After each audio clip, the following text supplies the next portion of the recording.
Bonjour chers téléspectateurs, merci d'être avec nous. Mon nom c'est Dr Nathalie Djonda. Ce matin, j'ai un invité spécial, M. Suleiman Haruna. Suleiman Haruna est né à Porto Novo, dans le sud du Bénin.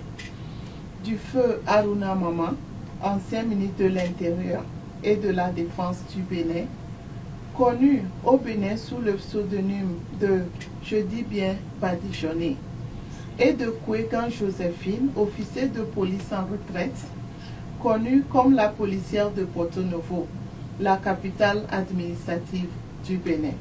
De nationalité béninoise d'origine, Suleiman Haruna alias Sour est marié et père de 2 enfants. Il fait ses études primaires et secondaires à Porto Novo au Bénin, au lycée Béanzin, au CIMJ Jassin à Porto Novo, Bénin, et au lycée Parcelle Hassani de Dakar, où il y obtient brillamment en 1990 son baccalauréat série D. Après l'université d'Abomey Calvary, où il s'est inscrit en chimie, biologie et géologie, il s'envole après pour les États-Unis pour poursuivre des études ingénieur civil et ingénieur d'infrastructure.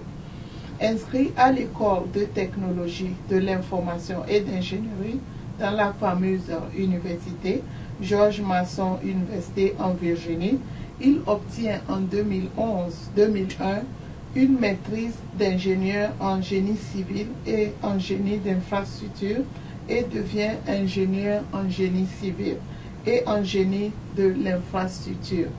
Expert en ingénierie maritime pour avoir travaillé dans la plus grande structure maritime aux États-Unis, le Trans-System Corporation, Suleiman Haruna est aussi un spécialiste dans le management de l'environnement. Il a contribué à l'événement de la conférence des forces vives de la nation en 1989, où il devenait ainsi le premier élève béninois politicien à être détenu au fameux camp PLM de Cotonou pour avoir mené la fameuse grève à cette époque qui fit voler en éclats le règne du PRPB. Grâce à son leadership, il a contribué à mettre sur pied l'association des Béninois aux États-Unis, ABUSA, dont il a été le président. Ensemble avec des amis, M. Suleiman a mis sur pied le network d'une nouvelle génération, NNG, dont il est le leader. Suleiman Haruna Sour, pour les amis, est un combattant infatigable. Il est un homme politique, pas comme les autres. Il appartient à une nouvelle génération, celle des réseaux sociaux. Son credo, la priorité aux plus souffrants. Bienvenue, M. Suleiman. Bienvenue, merci. Oui, ravi d'être avec vous sur ce plateau. Merci beaucoup Oui. pour cette liminaire présentation. Ok. Merci. Mais sans plus tarder, pouvez-vous vous présenter? Et comme vous l'avez déjà dit, mon nom, c'est Suleiman Haruna. Et je suis ingénieur en génie civil et en génie d'infrastructure de formation. Et je suis le président d'un mouvement dénommé le NNG, c'est-à-dire le Network d'une nouvelle génération. Et je suis aussi entrepreneur dans plusieurs business ici aux États-Unis. Et je suis aussi président d'une ONG, Racine Network Development. Donc, je vous remercie encore une fois pour me donner l'opportunité de me présenter davantage aux téléspectateurs. Merci. Ok. Comment voyez-vous l'avenir du port autonome de Cotonou? Bon, ok. L'avenir du port autonome de Cotonou, je le vois assez radieux. Du moment où, vous savez, toute l'économie de notre pays est centralisée autour de ce port. Et comme vous le savez, le Bénin est très stratégique au niveau des pays de l'Interland, c'est-à-dire le Tchad, le Mali, le Burkina Faso, etc. Donc, le problème du port nous tient beaucoup à cœur. Et par rapport à cela, en 2006, en 2005 et 2006, quand je travaillais avec ma compagnie, le Transsystem Corporation, nous avons déjà avancé, si vous voulez, la problématique de vouloir développer davantage le port de Cotonou. Donc c'est pour cela que nous avons envoyé, si vous voulez, une proposition pour un master plan, c'est-à-dire un plan géant pour voir comment est-ce que nous allons booster le port de Cotonou. Donc, et parce que comme vous le savez, le port c'est tout un ensemble. C'est une interdépendance de toutes les composants du système. Je veux parler du quai, je veux parler de la guélite, je veux parler des bateaux, je veux parler des chargements, des déchargements, etc., etc. Et comme vous le savez, le port de Cotonou est un port mixte avec une prédominance de ce qu'on appelle RoRo, c'est-à-dire le trafic des véhicules usagés. Donc, nous avons pensé qu'on ne peut pas seulement dire aujourd'hui que bon, nous allons développer le port de Cotonou, nous allons ajouter 2 quais, ou soit nous allons faire le prolongement du quai existant. Non, mais il faut qu'on fasse une simulation par rapport à ces composants dont je viens de vous parler. Et à cette époque, ma compagnie avait un programme unique. Donc, et nous avons proposé ce master plan au gouvernement d'alors. Et donc, pour pouvoir récolter les data, c'est-à-dire les paramètres existants, pour simuler tout le système et voir vraiment quelles composantes nous allons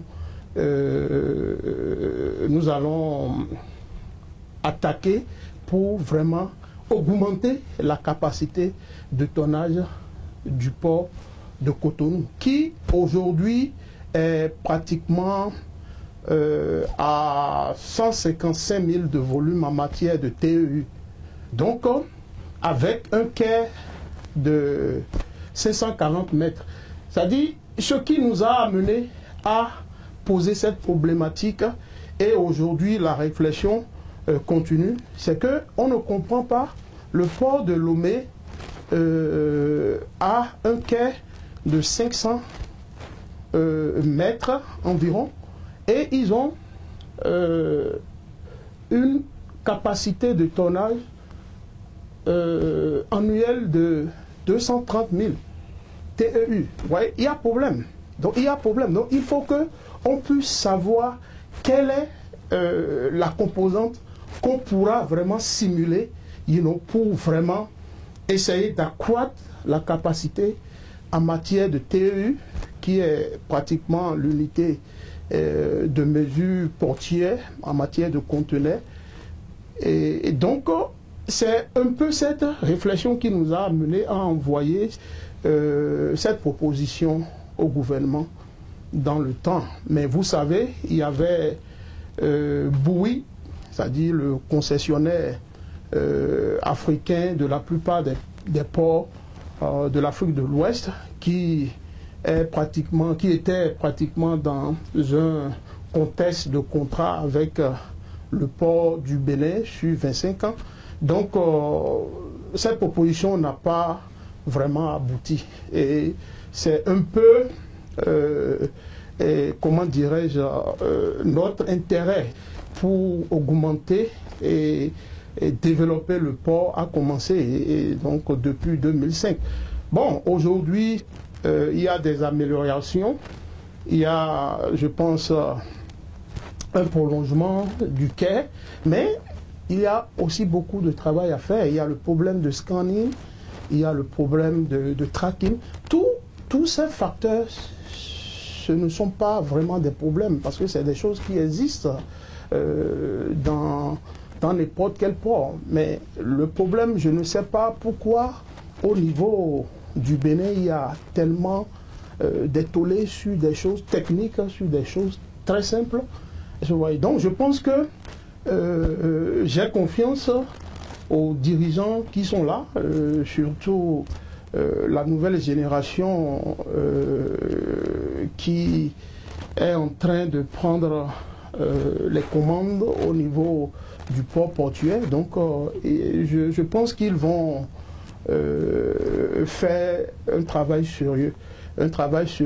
Et en tenant compte des paramètres de l'environnement du port. Parce que l'autre problème aussi, le fait que nous avons le même concessionnaire partout, c'est pratiquement comme un modèle qu'on veut répliquer partout dans la région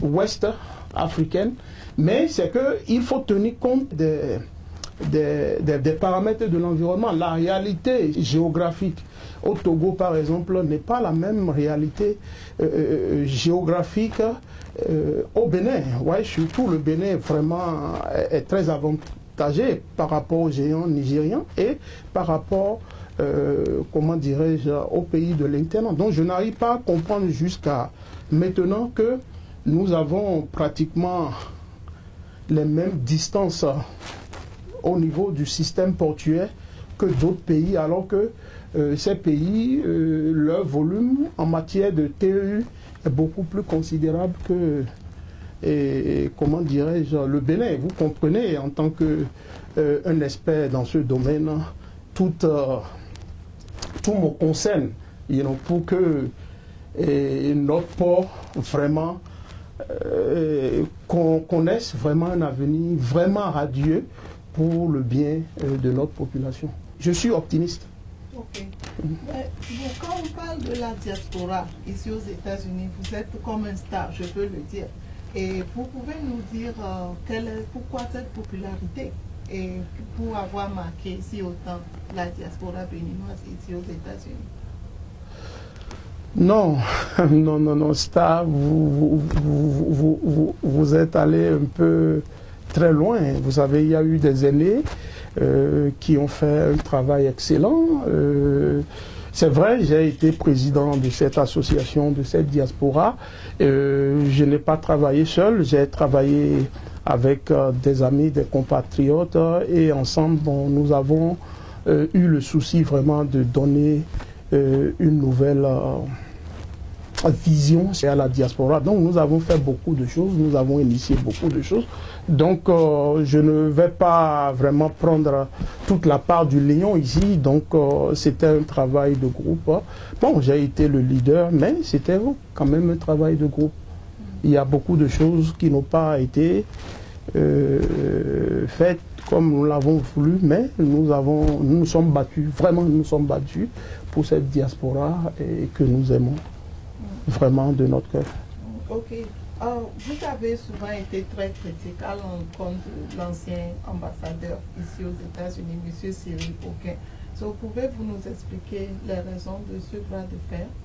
Non, oui. Bon, d'abord, il faut que je clarifie ça aujourd'hui, parce que je n'ai jamais eu un problème personnel avec l'ambassadeur.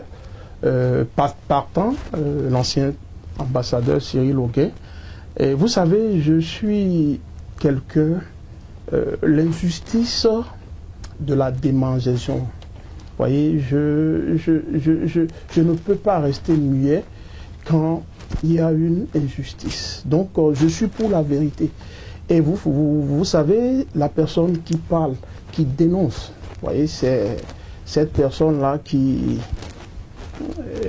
qu'on critique beaucoup. Ouais. Donc, au fait, mes critiques à l'endroit de l'ancien ambassadeur étaient pour moi des critiques légitimes. J'étais pratiquement le représentant de toute la muette et qui pensait comme moi, mais il fallait quelqu'un, une résonance pour essayer de réveiller les consciences. C'est ce que je faisais à travers des emails, à travers des lettres ouvertes, etc. à l'encontre de l'ambassadeur. Donc je criais contre une injustice, je criais contre une discrimination. Je peux vous donner par exemple un exemple vivant. La maison de l'ambassade par exemple est octroyée à un groupe de compatriotes au détriment d'un autre groupe. Voyez. Donc c'est ces gens, si vous voulez, de fait que je dénonçais. Est-ce que vous voyez? J'avais aussi écrit une lettre ouverte à l'encontre de l'ambassadeur où je lui disais que on n'avait pas besoin vraiment de l'argent de Cotonou pour vraiment fêter le cinquantenaire béninois à son juste titre, est-ce que vous voyez? Et que nous qui sommes ici, au niveau de la diaspora, nous pouvons initier un fundraising et vraiment, comment dirais-je, fêter la fête.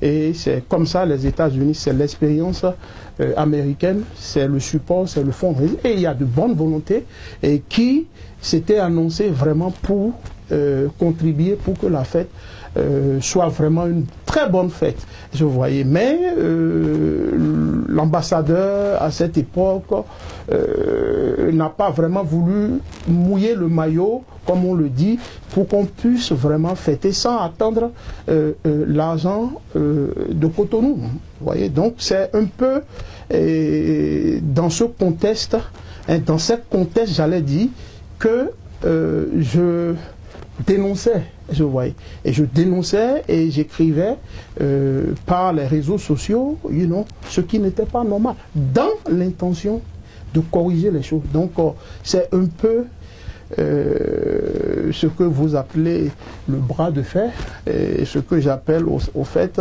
le rappel à l'ordre des choses. Mais pourquoi la diaspora béninoise aux États-Unis est tant désorganisée? Normalement, il devait censé donner l'exemple. Il tâtonne, on ne comprend pas. Il devait donner l'exemple. Pouvez-vous m'expliquer à peu près ce que vous en pensez? Oui, ouais, le tâtonnement de la diaspora béninoise aux USA n'est pas, ou soit ne serait pas tributaire, si vous voulez, des hommes. Je pense que tout Béninois ici aux États-Unis est très motivé pour vraiment participer à l'essor de développement de son pays. Mais vous voyez, quand les dirigeants n'ont pas la même vision, ne vous donnent pas l'opportunité de faire quelque chose, c'est difficile. Parce que la raison, selon moi, je pense qu'il faudrait qu'on transcende ce que nous appelons la béninoiserie. C'est qu'on se sent, comment dirais-je, un peu exposé, comme on le dit en anglais, insécure, pour ne pas associer des personnes compétentes pour vraiment participer à l'édifice du développement de son pays. C'est pas possible qu'ici aux États-Unis, on a presque toutes les grandes institutions, le FMI, la Banque mondiale, l'USAID, etc., etc. Mais voici une diaspora béninoise qui n'est pas à sa hauteur. Pourquoi? Parce que on se dit que bon, voilà, si Monsieur Jacques, du FMI, amène son projet et il est pratiquement promoteur de ce projet, et par rapport, à son background, donc ce dernier sera beaucoup plus vu au pays. Donc il peut vraiment prendre ma place. C'est ça, je vous dis ça flat. Donc on n'a aucune ambition de traiter avec ces personnes parce qu'on est insécure. Donc, et c'est ça c'est ce qui s'est passé tout le temps. au niveau de la diaspora béninoise aux USA. Donc, à telle enseigne qu'on préférait faire un peu du folklore et un peu, pas la vraie face des leaders ici aux États-Unis, pas la vraie face de ceux qui peuvent vraiment faire le travail, mais on préfère collaborer avec des gens qui ne peuvent pas être représentatifs et qui peuvent chanter, ou j'aime toujours cette expression, ou charmer les dirigeants là-bas, pourvu qu'ils rentrent dans leur vision de faire plaire aux dirigeants au pays. Donc c'est ça qui fait que toute la diaspora béninoise ici était prise en otage. C'est pourquoi vous ne voyez pas une diaspora, une élite en matière de diaspora. Parce que c'est la béninoiserie qui se passait. On étouffait les bonnes initiatives. On n'associait pas. Est-ce que vous voyez? Les bras n'étaient pas ouverts pour faire la promotion des cadres, du FMI, des grandes institutions, des entrepreneurs ici. Est-ce que vous voyez? C'est ça le problème. Les calculs politiques, la ruse, ont primé sur la réalité et sur les vraies personnes qui peuvent articuler cette diaspora. C'est ça, aujourd'hui, docteur Nathalie, la réalité qui fait que cette diaspora balbutie. Et Dieu merci que nos combats sont en train de porter des fruits. Je vois, il y a des compatriotes aujourd'hui qui sont reconnus, si vous voulez, par rapport à leur mérite, et le chef de l'État n'a pas hésité à leur faire appel pour vraiment bâtir le pays. Mais parlons du nouvel ambassadeur des États-Unis, du Bénin aux États-Unis. Sa nomination a fait couler beaucoup d'encre. Mais vous pouvez, quelles sont vos impressions, puisqu'il n'était pas diplomate à l'origine? Non, mais vous savez, c'est encore une fois, si vous voulez, le thème. C'est encore une fois le thème est notre combat. Vous voyez, la notion de nouvelle génération. Et 53% des ambassadeurs que le président Obama a nommés à l'extérieur ne sont pas des diplomates. C'est-à-dire qu'il faudrait qu'on transcende certaines idées en Afrique. Aujourd'hui, le monde n'est plus ce qu'il était il y a 10 ans, 20 ans. Est-ce que vous voyez? Donc, je pense que, c'est mon avis, si le président a porté ce choix sur le nouvel ambassadeur, et connaissant son background, je pense que le président a vu juste. Est-ce que vous voyez? Aujourd'hui, la diplomatie, c'est du marketing. Est-ce que vous voyez? C'est du marketing. C'est, comment dirais-je, c'est un agenda d'adresse. Est-ce que vous voyez? C'est un network. C'est le lobbyisme. Est-ce que vous voyez? Donc, la diplomatie classique, traditionnelle, c'est dépassé. Est-ce que vous voyez? Il faut des actions. Il faut savoir vendre ton pays. Est-ce que vous voyez? Il faut, comment dirais-je, avoir, comment dirais-je, le réflexe, si vous voulez, d'amener des investisseurs au pays. C'est les affaires. Est-ce que vous voyez? C'est ça le problème. Est-ce que vous voyez? Il faudrait que les gens comprennent. Au contraire, la nomination de cet ambassadeur est pratiquement, si vous voulez, un plus pour les diplomates. Parce qu'il faut innover. Est-ce que vous voyez? On ne peut pas tout le temps garder le statu quo. Est-ce que vous voyez? Donc moi je pense que, et d'ailleurs je pense que le Sénégal a commencé. J'ai lu, je pense qu'il y a 2 mois, 3 mois, le Sénégal a envoyé, parle de diplomatie économique, est-ce que vous voyez, où des diplomates ont été envoyés dans des centres pour vraiment être plus outillés au niveau de l'investissement ou au niveau de l'économie.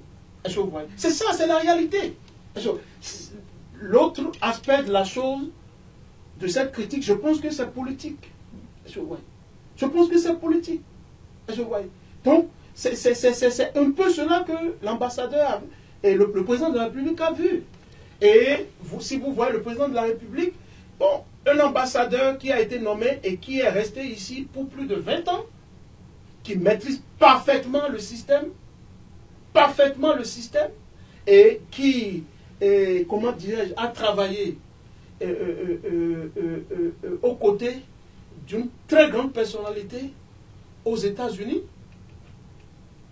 et qui est partout dans le lobbyisme, les rouages de la Maison-Blanche, le Sénat, les congrès même. Donc, mais je pense que si ça sera du gâchis, si on ne profitait pas de ce talent, soyons clairs. Donc moi je pense qu'il faut mettre la barre à terre. Et c'est une gangrène qui nous mine. On critique pour critiquer alors qu'on n'avance pas. Donc moi je pense que cette nomination, pour moi, avec toute l'expérience que j'ai ici, je pense que elle vient à juste titre. Donc je pense que sur ce côté-là, je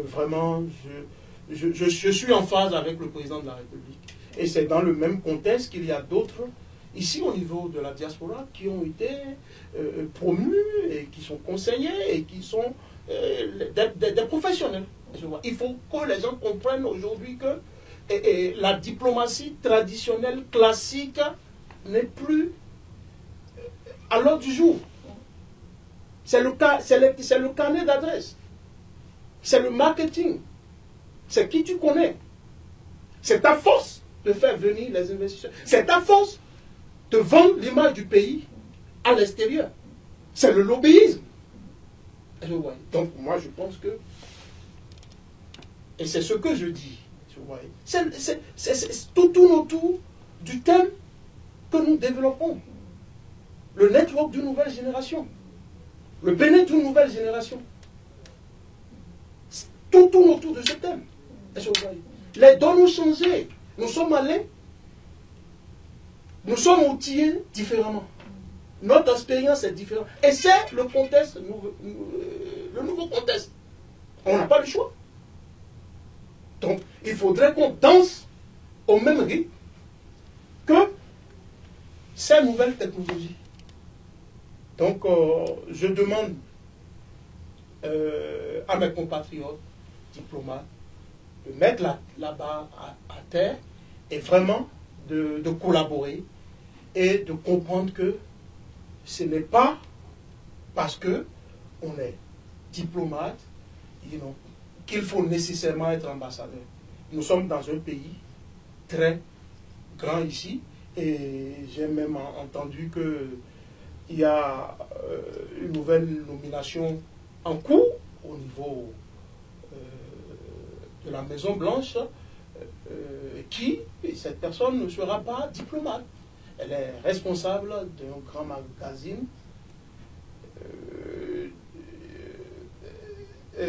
intitulé Vogue. Donc, je vous ai dit, il y a 53% des nominations américaines, ce ne sont pas des diplomates. Kennedy en est une illustration. Ouais, donc, je pense que je comprends un peu l'indignation, mais à tête reposée, je suis content que c'était pratiquement un contexte donné. Donc, je pense que les esprits sont maintenant à flot et je pense que Et ça sera pratiquement un truc gagnant-gagnant. Et ça sera pratiquement un nouveau départ en matière de diplomatie, et une diplomatie beaucoup plus offensive, et avec des gens qui connaissent le système et qui peuvent vraiment articuler cela pour le bien-être du pays. Donc c'est un peu ce que je peux dire sur ce volet. Ok. Le président Yahya Boni a l'intention de réviser la constitution du Bénin sans toucher aux fondamentaux. Par exemple, en particulier le mandat présidentiel. Bien qu'il a juré à la fin de son mandat, la plupart des Béninois ne veulent pas voir leur constitution touchée d'une seule virgule, s'il vous plaît. Après, pourtant, il l'a clamé devant ses pairs africains, même devant le président Obama, et même devant le pape. Alors, pourquoi tout ce scepticisme? Non, mais je pense que le président Yahya Boni est un président très passionné, et je crois, c'est le père de la nation. Et je pense que sur ce volet de la question, malgré des vérités en ce qui concerne la réédition des comptes, le caractère constitutionnaliste de la Sénat par exemple, donc je pense qu'il a raison sur ces points. Mais le problème, et je l'avais déjà dit, le problème que cela a avec moi par exemple, c'est pratiquement le timing, comme on le dit en anglais, n'est pas favorable pour cette modification de la Constitution. Pourquoi? Pourquoi? Parce que le président Yahya Boni, le docteur Yahya Boni, est pratiquement en fin de mandat.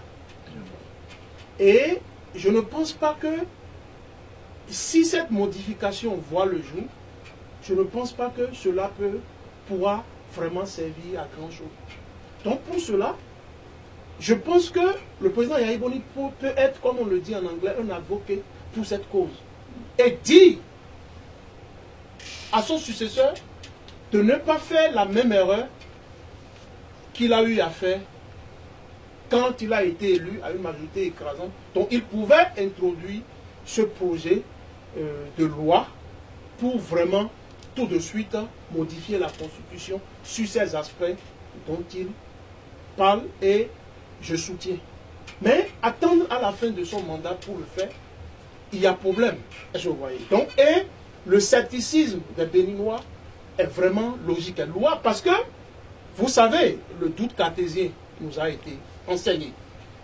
Et c'est une démarche démocratique, parce qu'on ne peut pas tout de suite croire à ce que ton frère, Pierre, etc., vont dire. Et surtout, dans le contexte africain, il y a des jurisprudences qui ont montré le contraire.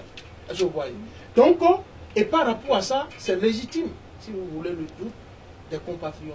Est-ce que vous voyez? C'est légitime. Donc, et comment dirais-je, l'autre aspect de la chose, puisque c'est un dossier vraiment controversé, et pour vraiment la stabilité politique et sociale, je pense que la meilleure chose à faire, c'est d'être advocate et d'y insister lors de la passation de service avec son successeur, lui dire que, écoutez, il faut vite faire pour introduire ce projet. Est-ce que vous voyez? Et bien sûr, sans être président, il sera pratiquement un avocat pour cette cause.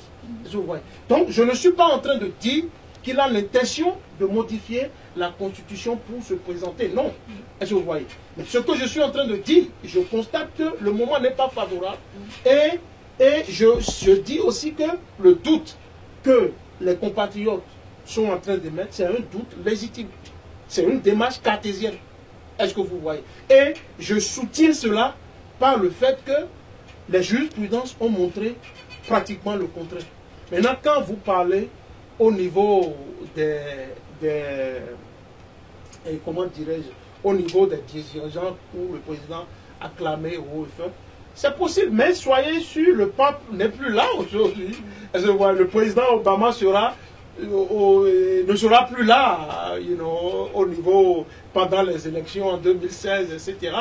La France de Sarkozy n'est plus président. Donc, c'est toute une dialectique, Donc, je ne pense pas que le problème n'est pas là du tout, quoi. Le problème, c'est beaucoup plus une réalité, c'est beaucoup plus un état d'esprit, et c'est beaucoup plus c'est lié, si vous voulez, à la politique faite avec les présidents dans le passé, où vraiment les gens ne croient plus vraiment à ce que, même si tu es sincère, les gens ne croient plus tellement à cela. Donc moi je pense que le moment n'est pas favorable, ce n'est pas nécessaire. Honnêtement, ce n'est pas du tout nécessaire. Le timing n'est pas bon. Il faut préparer la fin de mandat avec vraiment tous les projets inscrits, le programme, et je pense que tout ira bien. Et le prochain président est sûrement conscient de ça. Et donc, son souci sera sûrement satisfait. Donc, c'est ce que je peux dire sur ce volet. Le Bénin est présentement à la une aux États-Unis à cause du pardon accordé à M. Talon. Quelles sont vos impressions? Non, mais je trouve que c'est pratiquement louable ce qu'a fait le chef de l'État en graciant l'homme d'affaires Talon. Et donc je pense que c'est pratiquement dans l'intérêt du pays. Il a vraiment fait preuve du père de la nation, et je pense qu'il faudrait laisser ce problème-là au passé, et donc il faudrait voir l'avenir, et je pense que l'avenir, tout le monde a son rôle à jouer dans l'environnement béninois, dans le système béninois. Et donc je pense que quand il y a cette ouverture au niveau de la plus haute autorité du pays, je pense qu'on ne peut que saluer cette ouverture et prier pour que cela dure, prier pour que tous les fils du Bénin soient unis autour du président de la République jusqu'à la fin de son mandat. Ok, le gouvernement crie victoire après la table ronde de Paris, en ce sens que les travaux sont au-delà des résultats escomptés. Ne s'agit-il pas d'une autosatisfaction précoce? Ouais, vous savez, la politique, elle est ce qu'elle est. Est-ce que vous voyez? Et donc, un politicien, si le politicien peut voir dans une action une façon d'être autosatisfait, bon, ça c'est un peu la politique. Mais au fait, dans la réalité, c'est que, bon, effectivement, les résultats escomptés sont vraiment au-delà de ce que le gouvernement prévoyait. Mais vous savez, c'est des engagements. C'est des engagements qui ne sont pas et qui ne peuvent même pas être tributaires à travers un contrat. C'est des promesses, comme on le dit. Et donc, comment dirais-je, ce n'est pas encore des sous que le gouvernement a dans la main. Et c'est un peu, si tu veux, le risque, ce que vous appelez autosatisfaction, parce que c'est une probabilité. Donc la probabilité n'est pas une. Donc tout peut changer. Donc je pense qu'il faut beaucoup être serein et prier pour que ces promesses faites soient vraiment maintenues. Parce qu'il ne faut pas se leurrer, les bailleurs de fonds peuvent changer et ils ne sont pas, comment dirais-je, obligés d'honorer leurs promesses. Donc on n'a pas encore l'argent, est-ce que vous voyez? Donc c'est des promesses, donc il faut qu'on aille doucement, il faut qu'on fasse encore du lobbyisme pour confirmer tout cela. Donc je pense que ça peut être aussi une stratégie qui peut payer et qui peut aussi ne pas payer. C'est-à-dire vous liez, comment dirais-je, les bras de celui qui a fait la promesse. Et bon, avec le tapage médiatique, ça peut faire que bon, cette personne qui a proposé peut vraiment dire attention, le gouvernement a annoncé voilà, et des promesses, mais on connaît cette compagnie. Bon, cette compagnie est vraiment une compagnie très respectée, donc vraiment on doit honorer notre promesse. Donc ça peut marcher, mais de l'autre côté, comme on le dit en anglais, it can backfire. Ici. Donc, quand ces compagnies peut-être vont dire, mais comment on n'a pas encore rien signé? Bon, voilà, le gouvernement a dit, voilà, c'est vraiment, nous sommes d'accord. Donc, ça peut aussi irriter les bailleurs de fonds.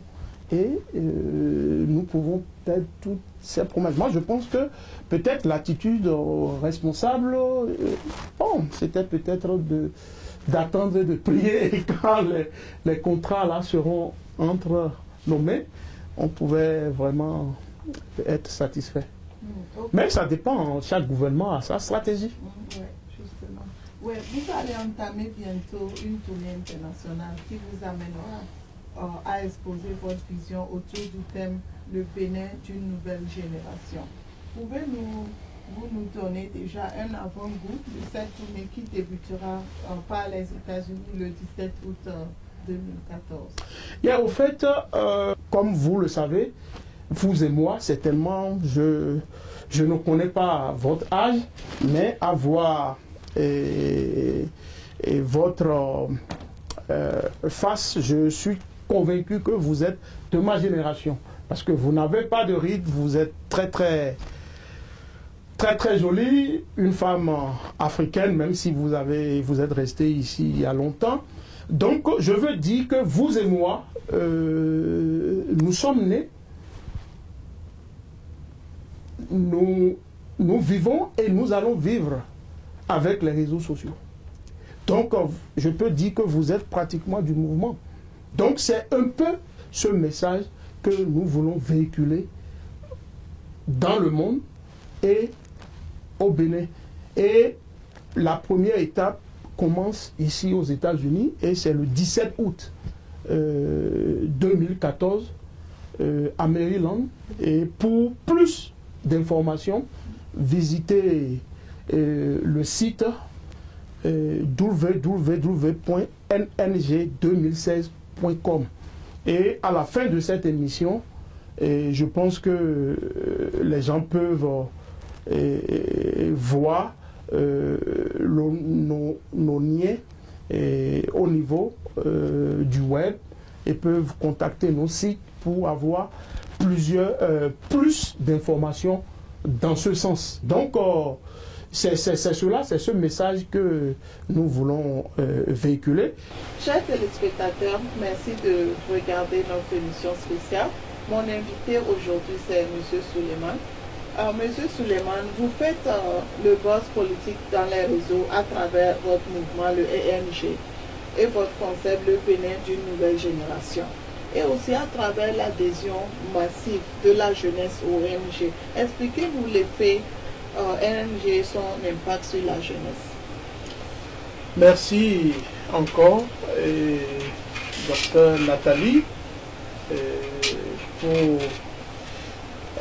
cette interview. Donc, le ENG, d'abord, c'est le network d'une nouvelle génération. Et c'est un mouvement qui est né au sein d'une famille, des amis, au Bénin, au niveau de la diaspora. Donc, nous sommes en train, nous sommes une jeune formation, une jeune organisation, Et donc, nous pensons qu'il faut voir le Bénin autrement, si vous voyez. Et donc, nous avons commencé effectivement à faire la promotion de ce network au sein des réseaux sociaux. Et donc, ce que nous pensons véhiculer, c'est que le network d'une nouvelle génération, c'est pratiquement la production culturelle de l'information au sein des hommes, des individus, dans un contexte de développement. Je vois comment faire l'adéquation des nouvelles technologies dans un contexte économique, dans un contexte culturel, et tout en exploitant, je m'excuse, les réseaux sociaux pour aboutir à un développement vraiment adéquat au sein de nos populations. Donc, et comme vous le savez, nous sommes nés, nous vivons et nous vivrons, si vous voulez, avec les réseaux sociaux. Nous sommes de cette génération et nous disons que la jeunesse et tous ceux qui sont de cette génération, nous sommes condamnés à construire quelque chose de nouveau. Nous sommes condamnés à articuler tout ce qui se passe et qui est pratiquement tributaire d'un développement adéquat. Je vois. Donc c'est pour ça que il y a cette dénomination NNG, un network, comme vous le voyez, c'est un lien, je voyais, c'est un réseau, si vous voulez, et donc aux nouvelles générations, c'est pratiquement un ADN nouveau et avec une conception pratiquement nouvelle et avec, si vous voulez, des gens vraiment et des femmes nouveaux. Donc c'est cela le NNG, et pour plus d'informations sur ce mouvement, je vous invite à consulter le site qui est le nng2016.com. Donc vous allez avoir beaucoup plus d'amples informations sur ce mouvement. Donc c'est ce que je peux vous dire pour le moment. Ok. Mais comment alors le NNG est-il différent des autres formations? Non, mais le NNG, c'est pratiquement ce que j'ai commencé par dire. D'abord, c'est la différence du NNG. Rapidement, c'est pratiquement la production, la culture, j'allais même dire, des informations autour des individus, des institutions, des organisations, et pour essayer d'utiliser cet instrument, ce réflexe, cette habitude, cette nouvelle habitude que nous avons, et pour parler développement, et pour parler investissement, pour parler de taux de croissance, pour parler pratiquement le b.a.-ba, les ingrédients même, qui peuvent concourir à nous développer. Est-ce que vous voyez? Donc c'est un peu cela. Donc c'est pratiquement, comment dirais-je, nous sommes en train de penser, par exemple, que le Bénin de cette nouvelle génération fera de Porto-Novo, par exemple, sa vraie capitale administrative, comme l'a dit et signé la Constitution, comme la Constitution l'a dit, et je vois, à travers un projet que nous appelons, je dis bien, badigeonné Porto-Novo. Un Bénin dont le développement passera par deux pôles de croissance. Et ça veut dire le développement du coton dans le nord et le développement de la vallée de l'Ouémé dans le sud, à travers un projet que nous avons appelé CNS, c'est-à-dire croissance nord-sud. Un Bénin comme pôle émergent dans un contexte de pays de service à travers un projet que nous appelons Bénin Gateway sur le Nigeria et les pays de l'internat, c'est-à-dire le Bénin sera vu et promu comme une porte d'entrée sur le Nigeria et sur les pays enclavés, les pays de l'interland, c'est-à-dire le Tchad, le Mali, le Burkina Faso, etc. Donc, un Bénin comme un véritable pôle émergent. Donc, ce que nous sommes en train de penser, c'est quoi? Quand nous parlons d'un Bénin, d'une nouvelle génération, donc nous voyons le Bénin comme un pôle régional émergent. Et cela peut se faire à travers un programme que nous avons appelé BeninAutoAuction.com.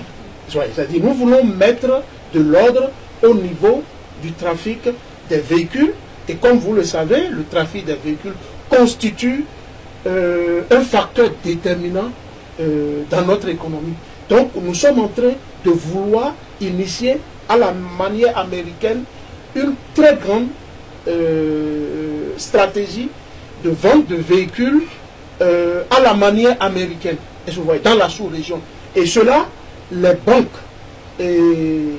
vont participer, les autres régions qui avoisinent le Bénin vont participer dans ce contexte. Donc, je ne vais pas vous dire tous les détails de ce projet, mais sachez que c'est un projet porteur et c'est ce projet-là pratiquement qui va annoncer les balbutiements d'un Bénin pour les émergents.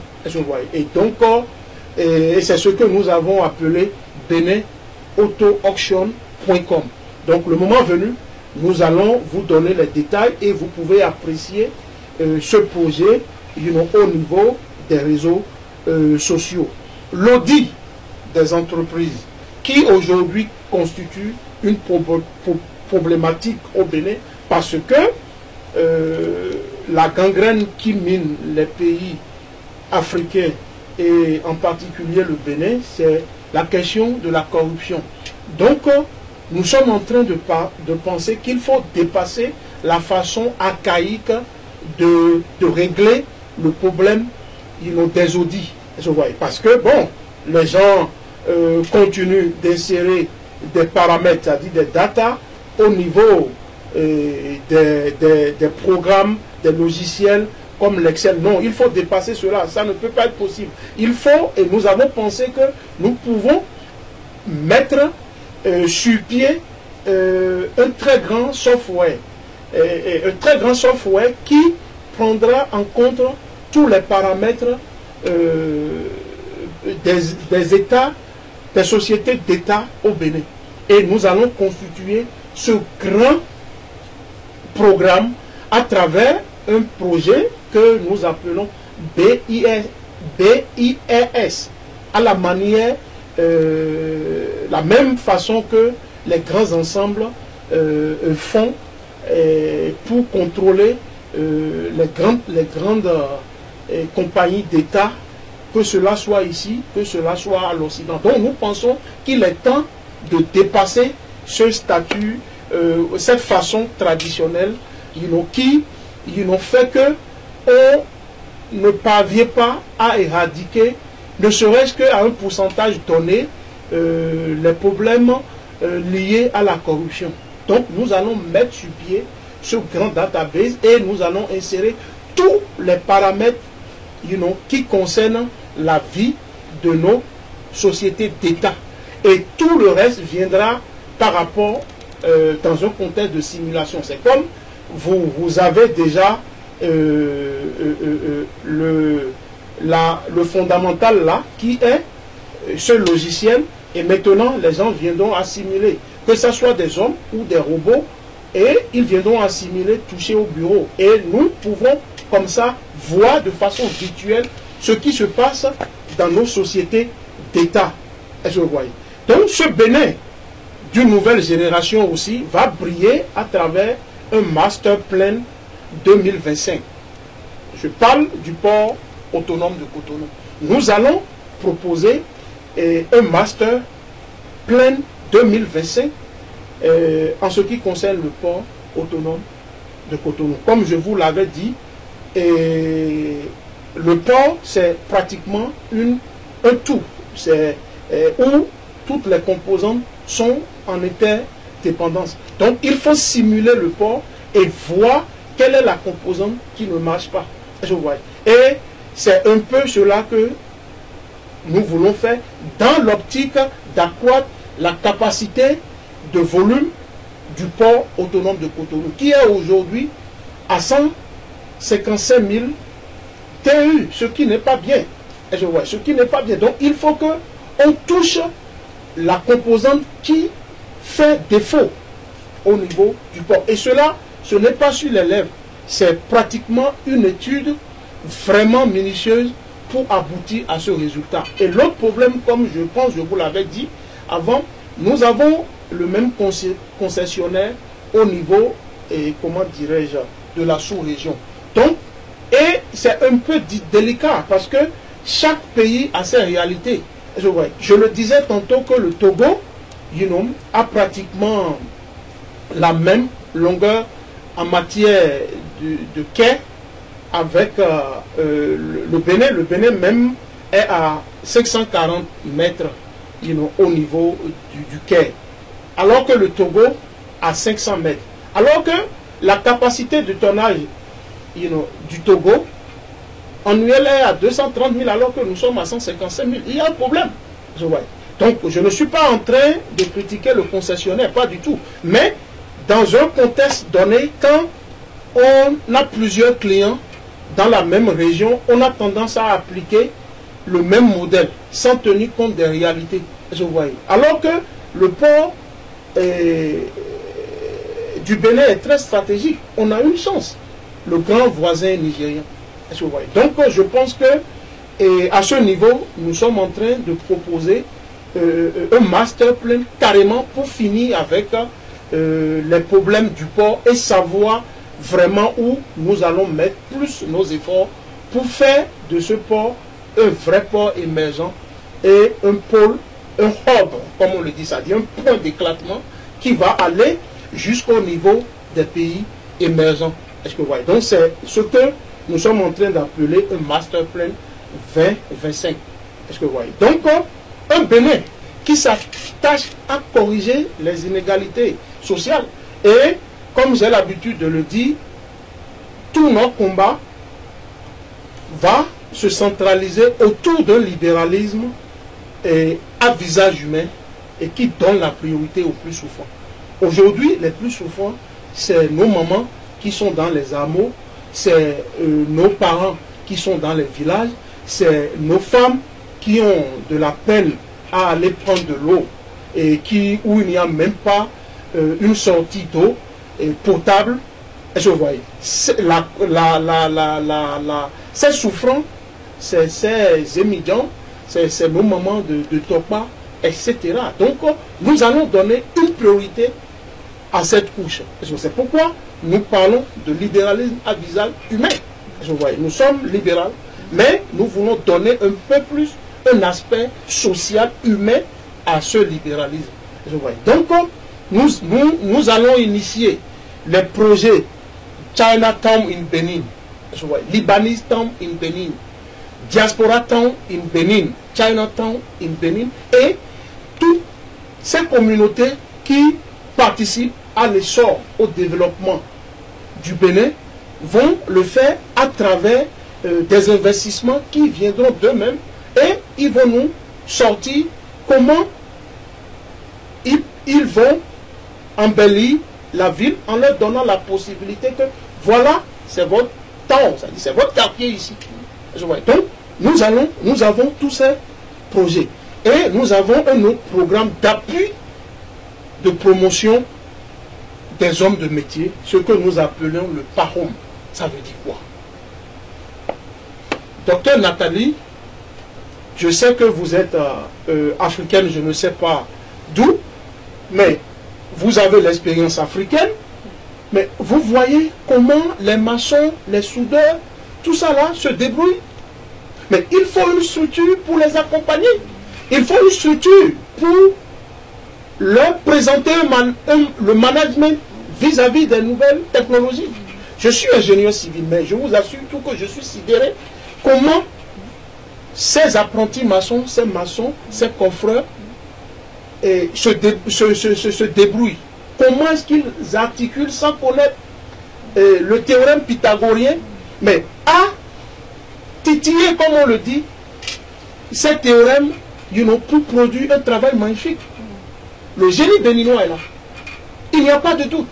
Donc, nous pensons que nous allons créer ce projet pour accompagner ces braves béninois dans leur génie, et ce qui va avoir un impact sur l'économie. Ça sera une plus-value. D'où une augmentation du PIB. C'est très important. Donc une structure de la sorte doit faire le jour dans ce Bénin d'une nouvelle génération. Et je parle, je ne sais pas si vous avez eu les échos, peut-être au niveau des réseaux sociaux, le projet 200 dragons étrangers. Est-ce que tu vois? Et ces 200 dragons étrangers ne seront rien d'autre que des étrangers, des Américains, des Japonais, des Chinois, des Sud-Coréens, pour réaliser le Silicon Valley béninois. Mais nous allons leur demander, par exemple, dites-nous comment vous avez fait pour réaliser tout ce développement dont tout le monde en vit. Nous allons dire à l'Américain comment le patriotisme, le sérieux, ce skill de marketing est venu. Parce que je ne peux pas accepter que à l'extérieur, nous sommes très convoités. Et dans nos pays, on n'implémente rien. Qu'est-ce qui se passe? On a tout attendu. Donc, il faut maintenant voir. Donc, en collaboration avec des génies béninois qui vont suivre le pas, l'exemple de ces 200 étrangers. En 5 ans, je pense que nous serons outillés. Nous allons comprendre la culture des gens qui ont réussi. Au lieu que, parce que tout le temps que nous sommes à l'extérieur, on connaît ce qui se passe, mais très peu de nous, on revient pour vraiment bâtir la nation. Donc, c'est pour ça que nous parlons de projet 200 dragons étrangers, pour vraiment nous enfouir tout leur savoir. Pour créer, j'insiste là-dessus, le Silicon Valley béninois. C'est faisable. Et pourquoi je dis ça? Remarquez aujourd'hui, quand vous allez au Bénin, en Afrique, un peu partout, vous voyez des architectes, des entrepreneurs béninois, mais qui vous conçoivent des plans qui sont vraiment enviés ici aux États-Unis ou soit à l'Occident. Pourquoi cela? Parce que on ne va plus rien inventer. Tout a été fait. Le concept est là. Je vois. Le corps, comme le disent les Américains, et design est déjà là. Donc il suffit d'update et d'appliquer ça dans notre environnement. Je vois. Donc je trouve anormal qu'aujourd'hui, l'Afrique n'a pas sa propre marque de voiture. Quand on sait que mettre une voiture sur pied actuellement, dans ce contexte de nouvelle génération, c'est tout un assemblage. Si vous êtes informaticien, vous venez mettre la touche informatique. Si vous êtes mécanicien, vous venez mettre la touche mécanique. Je vois. Si c'est les vitres, vous venez mettre la touche. Si c'est l'aluminium, donc c'est tout. C'est des composants qui viennent s'associer pour sortir la voiture. Et maintenant, puisque nous sommes africains, nous allons donner notre look, comme on le dit, africain par rapport à cette voiture. Et on met, comment dirais-je, notre Made in Africa. C'est comme ça que ça se passe. C'est comme ça que les Américains font. La plupart, plus de 60% des choses, c'est la Chine. Mais ils insistent pour la qualité. L'option américaine. Mais puisque c'est eux, c'est ça le libéralisme. c'est eux qui ont engagé ces compagnies. Donc, c'est à eux que revient le dernier mot. C'est pourquoi vous voyez Made in USA. Je vois. Mais c'est comme ça se passe. Je vois. Pourquoi nous ne pouvons pas faire ça? Et pourquoi nous ne pouvons pas donner un espace pour assembler tout ce que nous voulons avec l'expertise des autres. Et maintenant, nous sommes propriétaires de cela. C'est ce que les grands pays, c'est ce que les grands ensembles font. Mais c'est cela. Est-ce que vous voyez? Donc, il faudrait qu'on puisse comprendre ce facteur. C'est un facteur déterminant. Il faut qu'on croit. Mais pour croire cela, il faut aller, si vous voulez, à l'école de la nouvelle technologie. Il faut avoir cette passion. Il faut être convaincu que c'est comme ça que ça se passe. Est-ce que vous voyez? Donc, c'est comme par exemple vous envoyez des choses d'ici à des compatriotes. Mais ils sont tellement contents, mais quand ils ouvrent ça, ils voient Made in China, ils sont découragés. Non, ne soyez pas découragés. C'est le monde d'aujourd'hui. C'est comme ça se passe. Tout est marketing. Est-ce que vous voyez? C'est comme ça. C'est comme ça se passe. Est-ce que vous voyez? Nike, tout ça là, c'est l'expertise chinoise. Aujourd'hui, il y a l'Indonésie. Mais après, Michael Jordan va vous dire que c'est sa marque. Et c'est ça. Comment dirais-je, le libéralisme. Donc pourquoi nous les Africains on ne peut pas le faire? Ce n'est pas les moyens qui manquent. Pourquoi on ne peut pas le faire? C'est pourquoi j'ai parlé, j'ai dit que tout a été fait. On ne va plus réinventer, c'est fini. Il suffit d'update. Et maintenant, il faudrait qu'on soit dans cette logique, qu'on soit convaincu de cela. On soit convaincu qu'aujourd'hui, nous donnons un espace à des compagnies. On leur dit, voilà, dans cet espace, c'est là où va se passer l'assemblage du premier véhicule africain. Ok? Les Béninois sont des ingénieurs. Ils savent la conception. Comment mettre sur pied et comment dirais-je, le montage d'un véhicule. Je vois. Même si vous allez sur YouTube, vous pouvez voir cela. Maintenant, tout ce qu'on fait, c'est du management. On essaie de voir des compagnies d'assemblage de véhicules. Et ces mêmes compagnies vont nous référer à d'autres compagnies qui interviennent dans le moteur, qui interviennent dans le réservoir d'essence, etc. Et maintenant, c'est nous qui avons toujours payé et ils assemblent le véhicule. On dit que voilà, on veut une voiture qui a une forme d'Afrique. Et finalement, on conçoit la chose. Et maintenant, on met Made in Africa. Qu'est-ce qu'il y a de difficile là? Qu'est-ce qu'il y a de difficile là? Honnêtement, dites-moi ça. C'est la volonté. Qu'est-ce qu'il y a de... Mais c'est comme ça se passe ici. Il n'y a rien de difficile là. Je vois. Donc, il faudrait qu'on comprenne cela. Il faudrait que ça soit un réflexe. Mais pour comprendre cela et être vraiment passionné pour la chose, il faut être dans ce corps. Il faut être de cette génération. Je vois. C'est pour ça que je dis et je reviens encore sur la notion d'une nouvelle génération. On ne peut pas, et comment dirais-je, s'échapper à cela. Donc, c'est un peu ce que je pense par rapport à la différence, comme vous l'avez dit, entre le NNG et les autres formations. Voilà, et les autres formations. Okay. Il y a beaucoup d'aspects que nous allons, dont nous allons discuter au cours de nos différentes rencontres. Ok. Le bruit depuis un moment circule à propos de votre probable candidature aux élections présidentielles du Bénin en 2016. Serez-vous candidat aux élections présidentielles au Bénin en 2016? Docteur Nathalie,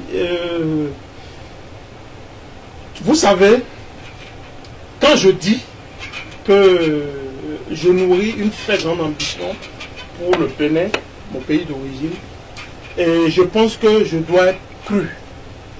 Parce que tout dans mon histoire personnelle l'illustre.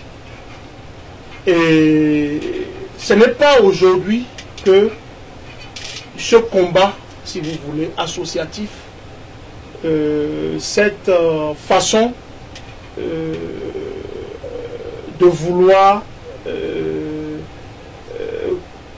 concourir à quelque chose pour mon pays, à la condition nègre aussi, ce n'est pas pratiquement une question qui date d'aujourd'hui. Très jeune, j'ai été mis